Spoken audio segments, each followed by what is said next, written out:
सुप्रभात बच्चों। आज हम पाठ 18 टोपी पाठ पढ़ने जा रहे हैं।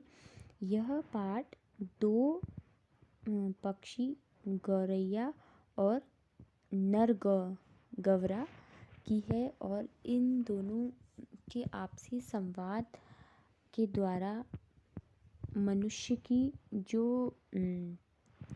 के व्यवहार और सत्ता में जब वो होता है तो किस तरह से उसकी क्रियाएं कह सकते हैं, उसका स्वभाव हो जाता है, इसका चित्रण इन दोनों के माध्यम से किया गया है और बहुत ही सुंदर कहानी है ये।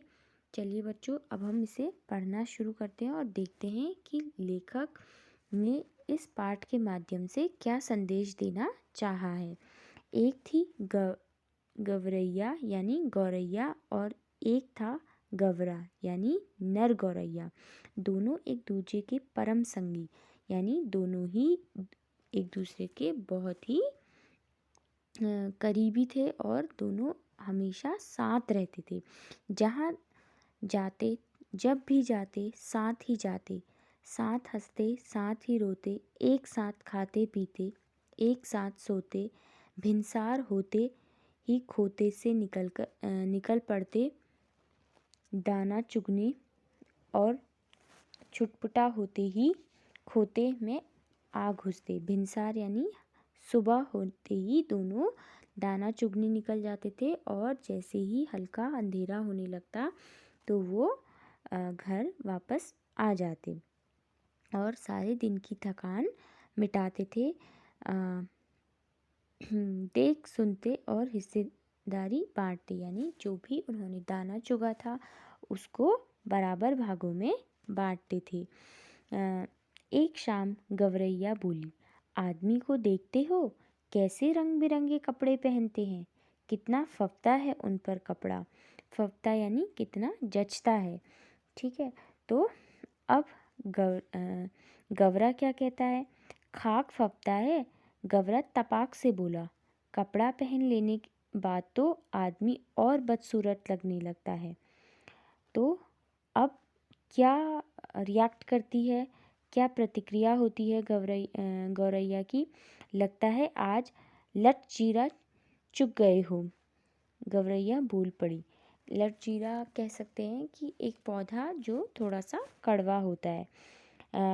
कपड़े पहन लेने के बाद आदमी की कुदरती खूबसूरती ढक जाती है। गवरा बोला, अब तू ही सोच, अभी तो तेरी सुघड़ काया का एक एक कटवा मेरे सामने है, रोवे रोवे की रंगत मेरे आंखों में चमक रही है। अब अगर तू मानुसी की तरह यानी मनुष्य की तरह खुद को सरापा ढक ले तो यानी कि खुद को कपड़ों से ढक ले तो तेरी सारी खूबसूरती ओझल हो जाएगी कि नहीं। अब जो गवरा होता है वो गौरैया को अपनी बात का अर्थ समझाता है और उसे कहता है कि यदि तुझे मनुष्यों की तरह कपड़े पहना दिए जाएं तो तू कैसी लगेगी। यानी अभी तू मेरे समक्ष प्रत्यक्ष है, मैं तेरे हर हाव भाव को समझ सकता हूँ, तेरे पंख के रोए रोए को देख सकता हूँ, लेकिन यदि तू कपड़े पहन लेगी तो ये सब ढक जाएगा। यानी मनुष्य जब कपड़े पहनता है, यहाँ कपड़े का अर्थ अपनी शरीर को ढकने से नहीं है, यानी इसका एक दूसरा अर्थ है कि जब मनुष्य अपने आप को विभिन्न कह सकते हैं जैसे विभिन्न तरीके के